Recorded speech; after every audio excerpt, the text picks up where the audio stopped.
doing something different. But it isn't going to happen, at least not anytime soon. And of course, as a Christian minister, I'm not too interested in watching the churches all close. I'd like the reclamation of the church and its theology. And part of my sense of calling, what I do in my classes, whether college students or seminary students, is I try to help them rethink their faith and their ethics in such a way as to be a contributor to the solution rather than a contributor to the problem. Okay? So, now I'm going to go through the same categories and say, let's say I had a chance to talk to Billy Christian. Okay? Billy had to sit through one of my seminars. He had to listen. Okay? What would I tell him? Okay? I would say, Billy, God bless you, you're a great guy, but I want to propose that you need a more holistic biblical vision. You need a vision, back to the first issue, the first point, that has more characters in it besides God and humanity. So let's open the Bible, Billy, because the Bible is authoritative for you as it is for me.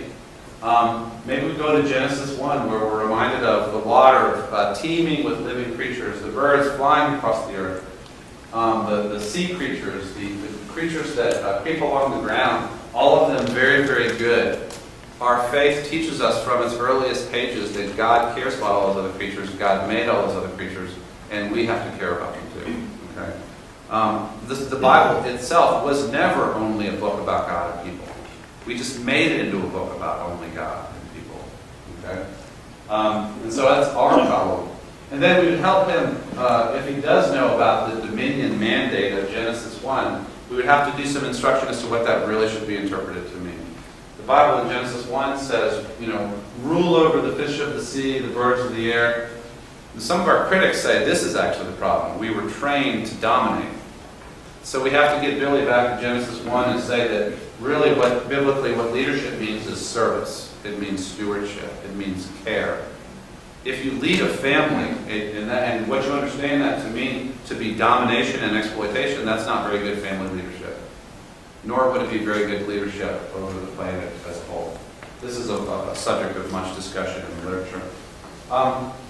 Maybe we would pay attention to Jesus, who said, you want to be a leader? You must be the servant of all. So let's become servants to creation and all the creatures that depend on our decisions. Or maybe we would take him to Genesis 9 and 10 after the flood narrative. What the text says is that God is in a covenant relationship with all other creatures. And so, even in Genesis 9, the first book of the Bible, the 9th chapter, we are told God relates to all the other creatures. So, for example, if we drive creatures out of existence through extinction, we are destroying a species that God is in covenant relationship with. And that is wrong. That extends our power.